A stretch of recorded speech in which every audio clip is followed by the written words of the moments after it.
అందరికీ good morning అండి. బాచిరావు IAS study సర్కిల్కి welcome అండి. ఈరోజు సైన్స్ అండ్ టెక్నాలజీ పార్ట్లో మీరు పూర్తి వీడియో చూడండి. 10 minutes వీడియో. ఇది వెరీ వెరీ ఇంపార్టెంట్. ఇందులోనే సైన్స్ అండ్ టెక్నాలజీ ఎస్పెషల్లీ మనం జీన్ గురించి, అది బయాలజీ అండ్ మైక్రోబయాలజీ సెక్షన్ కూడా నేను చెప్తాను నెక్స్ట్ ఇదే వీడియోలో. సో ఫస్ట్ వినండి, ఇది వజ్రాల గురించి అటువంటిది. ఈ వజ్రాలు అనేటటువంటివి కోహినూర్ అనేటటువంటిది దారియావా మార్ నూరుల్ ఐన్ హోప్ వంటి విఖ్యాత వజ్రాల ప్రపంచాన్ని ఒకప్పుడు భారతదేశం 16-19 శతాబ్దాల్లో గొప్ప వైభవాన్ని ఉంది. ఇప్పుడైతే అది తగ్గిపోయింది. ఇక్కడ అసలు వజ్రం అనేటటువంటిది ఎలా తయారవుతుంది ఏంటి అనేది తీసుకున్నట్లయితే, భూమి ఉపరితలం నుంచి కూడా సుమారు 40 కిలోమీటర్ల లోతుల వరకు కూడా ఒక పై పొర అనేది ఉంటుంది. ఇదంతా కూడా ఫిజికల్ జాగ్రఫీలోకి వస్తుంది, బట్ ఇది వజ్రానికి సంబంధించి. అయితే దిగువన ఇంకో పొర ఉంటుంది, అదే ప్రావారం మాంటిల్గా దీన్ని పిలుస్తారు. ఇది సుమారుగా 2865 కిలోమీటర్లు. అయితే భూ అంతర్భాగంలో ఏకంగా 67.8% వేసవిలో 40 డిగ్రీల ఉష్ణోగ్రత మనం హడిలిపోతూ భయపడిపోతూ ఉంటాం, 40 తట్టుకోలేం. అలాంటిది భూ కేంద్రానికి సమీపంలో ఉండేటటువంటి ఈ మాంటిల్లో వేడిమి 500 నుంచి 4000 డిగ్రీల ఉంటుందిట. ఇలా ఉన్నటువంటిది ఇక్కడ మనకి పర్వతాల పునాదులు ఏర్పడడానికి, అగ్ని పర్వతాలు రాజుకోవడం, అది పగులుతూ ఉంటాయి కదా, వాటికి సంబంధించి భూకంపాలు సంభవించడానికి కూడా కారణం ఏమిటి అంటే, ఇక్కడ శిలాద్రవాలు పైకి రావడం, అంటే ఈ రెండు పొరల్లోనూ ఉన్నటువంటి ప్రతిస్పందన వలనే సునామీలు అవి కూడా ఏర్పడుతూ ఉన్నాయి అనేటటువంటిది కారణంగా చెప్తున్నారు. క్వశ్చన్ ఫ్రేమ్ చేస్తే ఇలా ఆన్సర్ ఇవ్వాల్సిన అవసరం ఉంటుంది. భూమి పై పొరకు 150 నుంచి 200 కిలోమీటర్ల కింద వజ్రపు గనులు అనేటటువంటివి ఉన్నాయి. అంటే ఇక్కడ సుమారుగా 1 కోటి నుంచి 3 కోట్ల సంవత్సరాలు భూమి పొరల్లో అనేక విధంగా సర్దుబాట్లు, భౌగోళిక చర్యల వల్ల కొన్ని చోట్ల ఈ ముడి వజ్రాలు అనేవి ఒకసారి ఉపరితల భాగంలోకి వస్తాయి. అదేవిధంగా ప్రపంచంలోని అనేక చోట్ల వజ్రపు గనులు ఉన్నా కూడా వాటిని తీయడాలంటే చాలా ఖర్చుతో కూడినటువంటి విషయం, చాలా లోపలికి చేయవలసి ఉంటుంది. దీన్ని చారిత్రకంగా తీసుకున్నట్లయితే భూమి యొక్క రెండో పొరలో ఉండే వాతావరణాన్ని కృత్రిమంగా సృష్టించడం ద్వారా వజ్రాలు మనం ఎందుకు చేయలేము అని ఒకళ్ళు అమెరికా భౌతిక రసాయన శాస్త్రవేత్త అయినటువంటి హోవర్డ్ ట్రేసీ హాల్కి వచ్చింది ఆలోచన. జనరల్ ఎలక్ట్రిక్ జీఈ ల్యాబొరేటరీలోని హెర్బర్ట్ స్ట్రాంగ్ మరికొందరితో కలిసి 1940 తొలి నెలల్లోనే దీన్ని రహస్యంగా ప్రాజెక్ట్ని చేసి, దాని పేరే ప్రాజెక్ట్ సూపర్ ప్రైజర్ అని చెప్పి పిలుస్తారు. రెండో ప్రపంచ యుద్ధం వల్ల ఈ ప్రాజెక్ట్ అనేది ముందరికి వెళ్ళలేకపోయింది.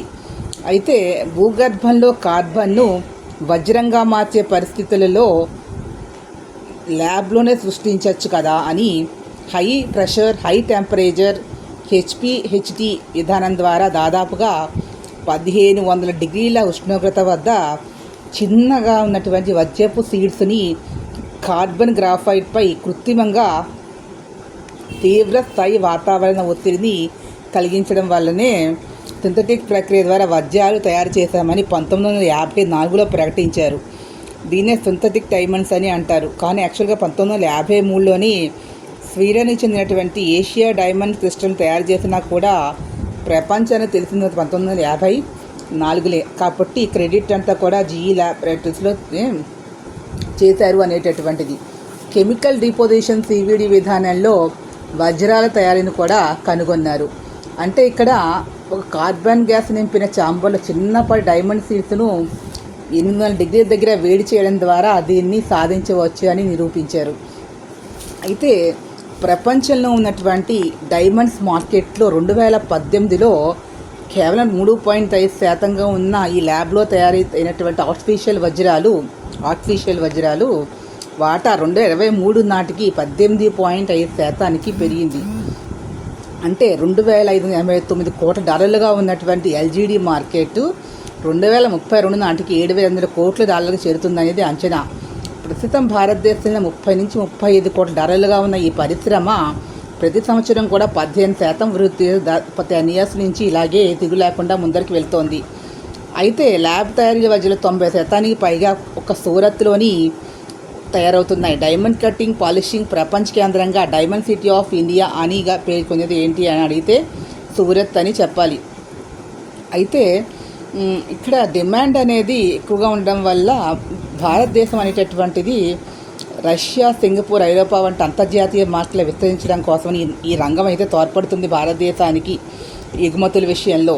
హైదరాబాద్, ముంబై, చెన్నై, బెంగళూరు వంటి నగరాల్లో ఇటువంటి పరిశ్రమలు కనుక స్టార్ట్ చేసినట్లయితే, డైమండ్ కటింగ్ పాలిషన్లో యువతకి శిక్షణ ఇచ్చినట్లయితే ఆర్డినరీ పీపుల్కి కూడా వజ్రాభరణాలు అందుబాటులో ఉంటాయి. మన విదేశీ మారక ద్రవ్యం అనేది కూడా పెరుగుతుంది అనేది ఇక్కడ. అంటే వజ్రాలు ఏ విధంగా తయారవుతాయి, ఆర్టిఫిషియల్గా మనం వజ్రాలను ఏ విధంగా తయారు చేయవచ్చు, ఇలా తయారు చేయడం వల్ల భారతదేశం యొక్క ఆర్థిక వ్యవస్థ మీద ఏ విధంగా ప్రభావం చూపిస్తుంది, అదేవిధంగా ఉపాధి అవకాశాలు, అదేవిధంగా మధ్యతరగతి వారికి ఇది ఏ విధంగా అందరికీ అందుబాటులో ఉంటుంది అన్నప్పుడు ఇలా పాయింట్స్ వైజ్గా చేయొచ్చు. ఆర్టిఫిషియల్ వజ్రాలు అనేటివి తయారు చేయవచ్చు ల్యాబ్లో అనేది ఇక్కడ గుర్తుపెట్టుకోవాల్సినటువంటి అవసరం. క్వశ్చన్స్ అంటే దాని చరిత్ర చెప్తూ ఎప్పుడు వచ్చింది అనేది, దీనికి కారణం ఎట్లా, భూమిలో ఎలా వస్తాయి, వేటి వల్ల వస్తున్నాయి, ఇవన్నీ పాయింట్ ఆఫ్ చేస్తే మా మార్క్స్ బాగా స్కోర్ చేయడానికి ఉంటుంది. ఒకవేళ 10 మార్క్స్ క్వశ్చన్స్ అడిగితే పాయింట్ వైజ్గా రాయొచ్చు. వజ్రాల యొక్క చరిత్ర అసలు ఎవరు కనిపెట్టారు, 1953, 54, అంతకుముందు 40స్లో న్యాచురల్గా ఎట్లా ఉండేవి, ఈ ల్యాబ్లో తయారు చేసినవి,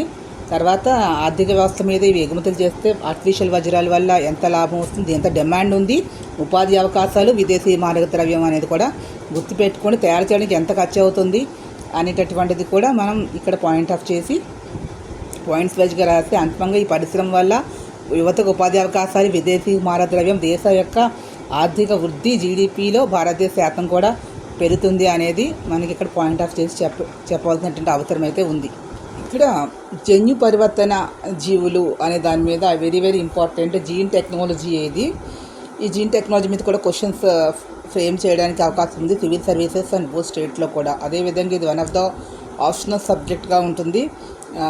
ఈవెన్ గ్రూప్ 1 సర్వీసెస్ వచ్చి పేపర్ 4లో ఉండేది, సైన్స్ అండ్ టెక్నాలజీ సెక్షన్లో ఇది. అదే సివిల్ సర్వీసెస్లో కూడా ఇది బోత్ ప్రిలిమినరీ అండ్ మెయిన్స్లో కూడా వెరీ వెరీ ఇంపార్టెంట్. ఎస్ఎన్టీ పార్ట్లో అప్లికేషన్స్ ఓరియంటెడ్కి సంబంధించి బయోటెక్నాలజీస్ వెరీ వెరీ ఇంపార్టెంట్, ఆ సెక్షన్లో అడుగుతారు. ఇక్కడ సృష్టికి ప్రతిష్ఠ చేయగలిగే పరిజ్ఞానాన్ని జన్యు పరివర్తన జీవులను సృష్టించడం. ఇక్కడ ఇది బయోటెక్నాలజీ సాధించినటువంటి అప్లికేషన్స్లో ఇది one of the important one. అంటే జీవుల యొక్క ఆ జన్యుని మార్చి కావలసిన లక్షణాలను దాంట్లో తీసుకొచ్చి మానవ అవసరాలను వినియోగించుకోవడం అనేది దీని యొక్క ముఖ్య ఉద్దేశ్యము. అంటే ముండి వ్యాధులు ఉన్నటువంటి వాళ్ళని వ్యాధులు లేకుండా జీవులను సృష్టించడం అనే అర్థంలో తీసుకోవచ్చు మనం. ఇక్కడ సూక్ష్మజీవులు, మొక్కలు, జంతువులను జన్యు ఇంజనీరింగ్ అనేటటువంటి పద్ధతి ఉపయోగించి సృష్టించడం అనేటటువంటిది ఇది ఆధునిక సాంకేతిక పరిజ్ఞానము. జన్యు పరివర్తనలో కలుగుతున్నటువంటి మార్పులు అనేటటువంటిది మొండి వ్యాధులు నిరోధానికి ఏం చేయాలి, దీని పరంగా వచ్చినటువంటి ప్రయోగాలు, వాటికి సంబంధించిన ఆందోళన, నియంత్రణ యంత్రాంగం ఏ విధంగా చేయాలి, ఇవింటి మీద అవగాహన అనేది ఉండవలసినటువంటి అవసరం ఎంతైనా ఉంది ఈ సివిల్ సర్వీసెస్ వెళ్ళేటటువంటి రాసేటటువంటి వారికి, సివిల్ సర్వెంట్లకి. ఇక్కడ జన్యు పరివర్తన జీవులను ఎలా అభివృద్ధి చెందించవచ్చు అంటే జెనెటిక్ ఇంజనీరింగ్, జీన్ ఎడిటింగ్, జన్యు మార్పిడి. జెనెటిక్ ఇంజనీరింగ్ అనేది వెరీ వెరీ ఇంపార్టెంట్ ఇందులో. రికాంబినేషన్ డిఎన్ఏ టెక్నాలజీ, పునఃసంయోజక డిఎన్ఏ సాంకేతికతలో ఏ అంశాలు ఉంటాయి అని అడుగుతున్నారు. జీవి నుంచి కావలసిన జన్యువును వేరు చేయడం, ఒక జీవి నుంచి దాని జన్యువును వేరు చేయడం, జన్యువును ఎంజైమ్లను ఉపయోగించి కత్తిరించడం. ఒక జీన్ కటింగ్ అనేది ఎంజైమ్స్ను ఉపయోగించి కట్ చేస్తాం. నార్మల్గా కటింగ్ అనేది కుదరదు, నాట్ పాసిబుల్. 2 జన్యువులను ఎంజైమ్తో అతికించడం, కట్ చేసిన వాడిని ఒక జన్యువుని వేరే జన్యువుతో అతికించి, ఒక మనిషిలో ఒక జన్యువుని ఎంజైమ్ను ఉపయోగించి కట్ చేసి వేరే మనిషిలో ఉన్నటువంటి జన్యువుని కూడా ఎంజైమ్ కట్ చేసి ఆ 2 జన్యువుల్ని కలిపి మళ్ళీ వేరే పర్సన్ దాంట్లో పెట్టడం అనేటటువంటిది. ఇక్కడ కొన్ని వాక్యాలు ఇచ్చి వీటిలో సరైన వాటిని కనిపెట్టండి అని అడుగుతున్నారు. జన్యు అంటే అసెర్షన్ రీజనింగ్ గుర్తుపెట్టుకోండి. AR అంటారు కదా, ఏ 2 సరైనమైనా, 1 సరైందా, 2 సరైనవి కదా, ఏనా, ఇలా క్వశ్చన్స్ 4 వస్తాయి. ఇక్కడ అంటే సబ్జెక్ట్ మీద అండర్స్టాండింగ్ మీకు బాగా తెలుసా లేదా అని అడగడం కోసం, ఉందా లేదా అని తెలుసుకోవడం కోసం ఇలాంటి క్వశ్చన్స్ అడుగుతూ ఉంటారు. జన్యు పరివర్తన ఈస్ట్ను ఉపయోగించి హెపటైటిస్ B వ్యాక్సిన్ తయారు చేస్తూ ఉన్నారు. హెపటైటిస్ B ఉపరితల యాంటీజెన్ అనేది రీకాంబినెంట్ వ్యాక్సిన్కి ఉదాహరణ. Yes, both are correct. Humulin అనే పదానికి సంబంధించి కింది వాటి తప్పుగా ఉన్న వాటి చెప్పండి. హ్యూమిలిన్లో ఇక్కడ దీన్ని వాణిజ్యపరంగా తయారు చేయడం లేదు అనేది రాంగ్ అండి. ఇది మొదటిసారిగా చికిత్సకు ఉపయోగిస్తున్న పారిశ్రామికంగా ఉత్పత్తి చేసిన సూక్ష్మజీవ నాశిని అనేది this is also wrong. Both are wrong. Correct one ఏంటంటే ఇది జన్యు పరివర్తన సూక్ష్మజీవి నుంచి తయారు చేసిన ఇన్సులిన్. దిస్ ఈజ్ కరెక్ట్ అండి. కింద ఏ జీవులను జన్యుపరంగా మార్పు చేసి సవరించి మానవ శ్రేయస్సుకు వాడుకుంటున్నారు? మానవ శ్రేయస్సుకు వాడుకునేవి ఏంటి అంటే సూక్ష్మజీవులను, మొక్కలను, జంతువులను. ఇక్కడ మ్యాచ్ ది ఫాలోయింగ్ అండి. ఇక్కడ ఇది కొంచెం టఫ్గా ఉంటుంది, సబ్జెక్ట్ బాగా అవగాహన ఉంటే కానీ మనం పెట్టలేం. జన్యు పరివర్తన ఈస్ట్ అంటే వ్యాక్సిన్ ఉత్పత్తి చేస్తుంది. జన్యు పరివర్తన ఈక్వలై బ్యాక్టీరియా అంటే ఇన్సులిన్ని ఉత్పత్తి చేస్తుంది. ఈక్వలై అనగానే ఇన్సులిన్ గుర్తుపెట్టుకోండి. జన్యు పరివర్తన పత్తి అంటే ఇక్కడ జన్యు పత్తి అనగానే మనం కీటకాల నిరోధక చూపడం గుర్తుపెట్టుకోండి. మనకి ఇది వెరీ జన్యు పరివర్తన టొమాటో ఇది అడుగుతారు. ఖచ్చితంగా ఆలస్యంగా పక్వానికి రావడం. అదేవిధంగా జన్యు పరివర్తన సాల్మన్ చేప అంటే వేగంగా పెరుగుతుంది. సో టొమాటో క్వశ్చన్ అనేది ప్రీవియస్ ఇయర్స్లో అడిగినట్లు ఉన్నారు, ఒక ఎగ్జామ్లో చూసినట్లు ఉంది. సో ఇది గుర్తుపెట్టుకోండి, వెరీ ఇంపార్టెంట్ అండి. పోతే వైద్య రంగంలో ఉపయోగించే వేటిని జన్యు పరివర్తన సూక్ష్మజీవులను ఉత్పత్తి చేస్తున్నారు అంటే మధుమేహ వ్యాధిలో ఉపయోగించే ఇన్సులిన్, మరుగుజ్జుతనాన్ని నిరోధించే పెరుగుదల హార్మోన్ అండ్ రక్తాన్ని గద్దకట్టడానికి వాడే ఫ్యాక్టర్ 8 అనేది గుర్తుపెట్టుకోండి. ఇస్ 8. సూడోమోనాస్ ఫుటిడా అనే బ్యాక్టీరియా గురించి ఈ క్రింది వాటిలో సరికాని వాక్యాలు అని గుర్తించమంటున్నారు. దీంట్లో రాంగ్ ఆన్సర్ ఏంటి అనేది ఐడెంటిఫై చేయమంటున్నారు. ఇక్కడ దీన్ని జన్యు ఇంజనీరింగ్ సాంకేతికతో తయారు చేస్తారు అనిజర్ అనేది రాంగ్ ఆన్సర్ అండి. రాంగ్ ఆన్సర్ని ఐడెంటిఫై చేయమన్నారు కాబట్టి ఇది జన్యు ఇంజనీరింగ్ సాంకేతిక తయారు చేశారు. సూడోమోనాస్ ఫుటిడా అనేది రాంగ్ అండి. ఇది ఇన్సులిన్ ఉత్పత్తికి ఉపయోగపడుతుంది. దిస్ ఈజ్ ఆల్సో రాంగ్ అండి. కరెక్ట్ ఆన్సర్స్ ఏంటంటే జన్యు పరివర్తన bacteria is the right answer అండి. దీన్ని సముద్రంలో చమురు తెట్టలను విచ్ఛిన్నం ఉపయోగిస్తారు అనేది కూడా నుంచి అట్లీస్ట్ 2 or 3 క్వశ్చన్స్ వస్తాయండి. మీకు సివిల్ సర్వీసెస్ తీసుకున్న అదర్ స్టేట్ సర్వీసెస్ కూడా అడుగుతారు. అయితే ఎస్పెషల్లీ తెలుగు మీడియం వారికి ఇంగ్లీష్ మీడియం చాలా బుక్స్ ఉంటాయి. తెలుగు మీడియంలో మెటీరియల్ ప్రాబ్లం ఎక్కువ ఉంటుంది. తెలుగు మీడియంలో ప్రిపేర్ అయ్యే వారి గురించి ఇది చెప్తున్నాను. బట్ ఇది పెద్ద ఏమి దీన్ని ఇంగ్లీష్లో కూడా ట్రాన్స్లేట్ చేసుకోవచ్చు. సో మెటీరియల్కి ఇది ప్రాబ్లం అనేది ఉంటుంది కాబట్టి చెప్తున్నాను. జన్యు పరివర్తన పంటలకు సంబంధించి ఉపయోగాలను సరైన క్రమంలో అమర్చండి. ఇది మ్యాచ్ ది ఫాలోయింగ్ అండి. ఇది బీటీ పత్తి. ఈ బీటీ పత్తి అనేది ఎక్కడైతే వస్తుందో కీటక నిరోధకతను చూపడం అనేది బీటీ పత్తి అంటే కీటక అంటే ఈ నాన్ బయాలజీ వాళ్ళు ఎవరైతే ఉంటారో వాళ్ళకి ఇది టఫ్గా ఉంటుంది. ఫర్ ఇంజనీరింగ్ నుంచి వచ్చినటువంటి వాళ్ళు, అదర్ ఆర్ట్స్ అండ్ కామర్స్ వాళ్ళకి.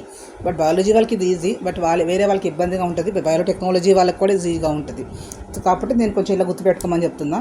బట్ సబ్జెక్ట్ గెయిన్ చేస్తే బాగా గెయిన్ చేయడం వెరీ గుడ్. బట్ అన్నీ చాలా సబ్జెక్ట్స్ ఉంటాయి కాబట్టి ఏదో దాంట్లో కొద్దిగా మైనస్ పాయింట్స్ అనేవి కామన్గా ఉంటుంది కాంపిటేటివ్ ఎగ్జామ్స్లో. అలా పర్ఫెక్ట్ ఏం కాదు కాబట్టి ఇలాంటివి కొంచెం గుర్తుపెట్టుకోండి. నెగిటివ్ మార్కింగ్ నుంచి అవాయిడ్ చేసుకోవడం కోసం. ఎస్పెషల్లీ అబ్జెక్టివ్ టైప్ ఎగ్జామ్లో మెయిన్స్ వచ్చి నేర్చుకోవాల్సిందే, సెలెక్టెడ్ క్వశ్చన్స్ చదువుతారు కాబట్టి.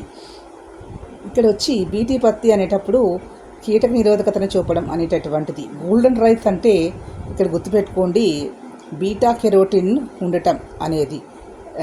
ధారా mustard hybrid, this one is పరాపరాగ సంపర్కం జరిగి దిగుబడి పెరగడం. ధారా మస్టర్డ్ హైబ్రిడ్ అంటే దిగుబడి పెరగడం అనేటటువంటిది. ఆర్కిటిక్ యాపిల్, దిస్ ఈజ్ కోసిన తర్వాత రంగు మారకపోవడం ఆర్కిటిక్ యాపిల్ అని దేనిని అంటారని, కోసిన తర్వాత రంగు మారకపోవడం అనేది దేనికి సంబంధించి ఇలా క్వశ్చన్ ఇలాగైనా అడగచ్చు జనరల్గా మ్యాథ్స్ ది ఫాలోయింగే కాకుండా. అప్పుడు గుర్తుపెట్టుకోండి.